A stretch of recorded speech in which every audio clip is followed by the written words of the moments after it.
today. From Nissan Stadium in Nashville, Tennessee,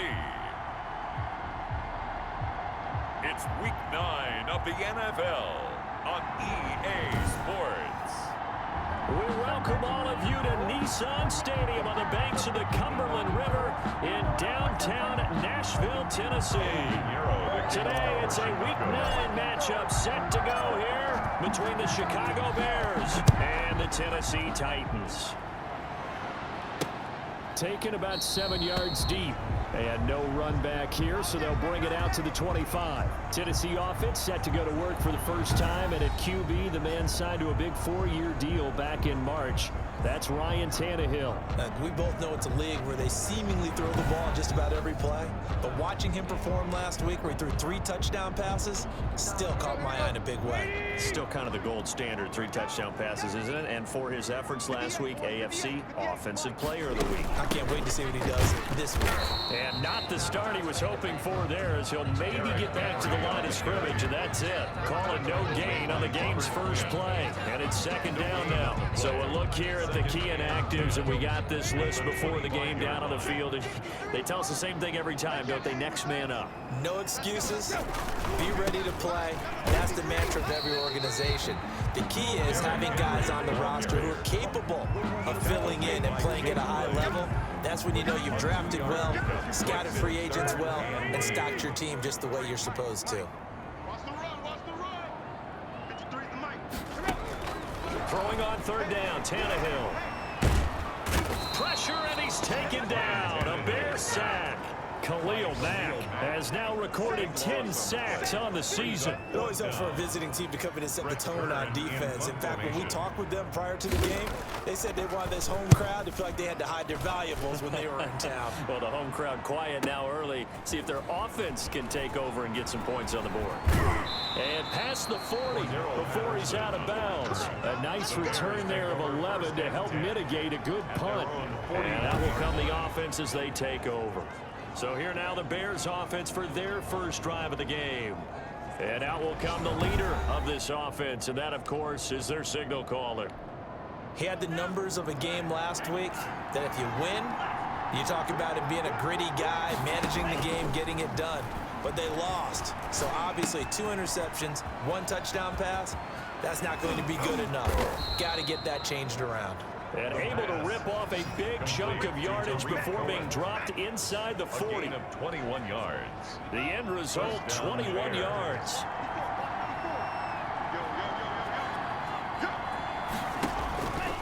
From the shotgun, he'll look to throw. And he finds his tight end, Graham.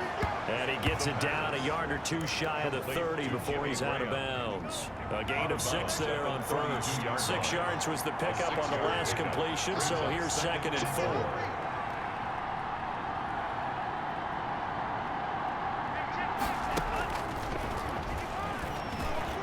Flushed out right. He's going to take off with it.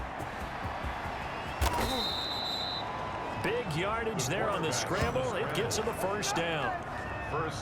Well, Charles, in the past, a lot of people called this offense one-dimensional. I think you did. Well, I think it was you. I'll be honest, I did. I think the fan base is hoping with this young rookie that they can put some wrinkles in this offense like we just saw. I think you're exactly right, because we did have that discussion that what we've seen in the past from them, they needed to broaden, and they have done it here. Look at what he's bringing to their offense, and now as a defensive coordinator, you've got some extra work to do to prepare for him and their offense. Now a 2nd down throw for the end zone, but it's incomplete. Allen Robinson, the intended receiver. But now it's 3rd and goal. It's 3rd down and goal from the 4-yard line. Now a shotgun snap as they'll look to throw. Eluding the pressure. And he takes this one in for a Bears touchdown. Taking it in from 4 yards out. And the Bears have taken the early lead. Now, this is a crew that come out flat their last 2 games, both losses, but just judging by the energy level, they look different here early, and that touchdown shows how. Yeah, it seems to me that touchdown gets them off the treadmill. Because, you know, you've been on the treadmill. I've seen you work out. You go forever and ever, and it tells you you've gone somewhere, but you really have. You're in the same spot. They've exchanged it. for an escalator. Still got some hills to climb, but they can get there. These are good analogies. I run outside sometimes, though.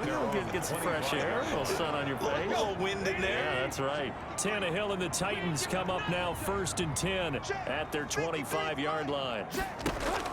From the gun, he'll set up to throw. Pass caught left side by Humphries. And he'll be out of bounds across the 30-yard line. Complete to Adam Humphries. They'll come up now 2nd and 4 from the 31. It's a pickup of 6. Brings up 2nd and 4. Tannehill with a play fake to Henry. He'll throw instead. He'll get this to his tight end. It's Jonnu Smith. And able to get this one across the 45 before he's brought down. 16 yards, a first down. So much goes into a successful play, doesn't it? How about that play action there, freezing the defense just enough to bring the tight end free downfield for the completion. A first down carry for Henry. And they're well past midfield, just a yard or two shy of the 40.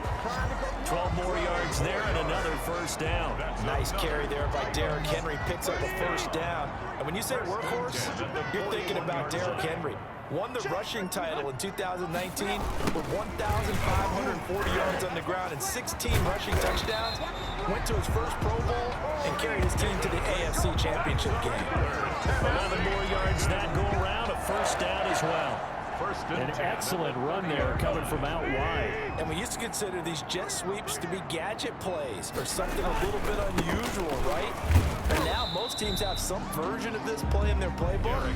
And I think it's a lot because of the receivers that are being developed nowadays. These guys look like running backs even though they're playing out on the perimeter. The numbers on the ground for Henry last week. 17 carries and even 60 yards and a touchdown. On second down, here's Henry. And not much of a hole there as he gets it down to about the 24-yard line.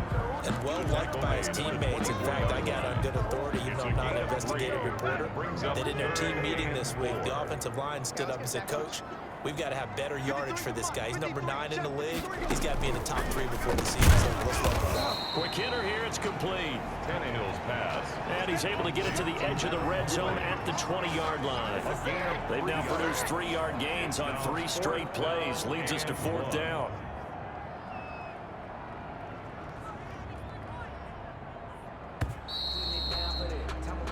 After one, 7-0 on EA Sports. Bears 7, Titans nothing.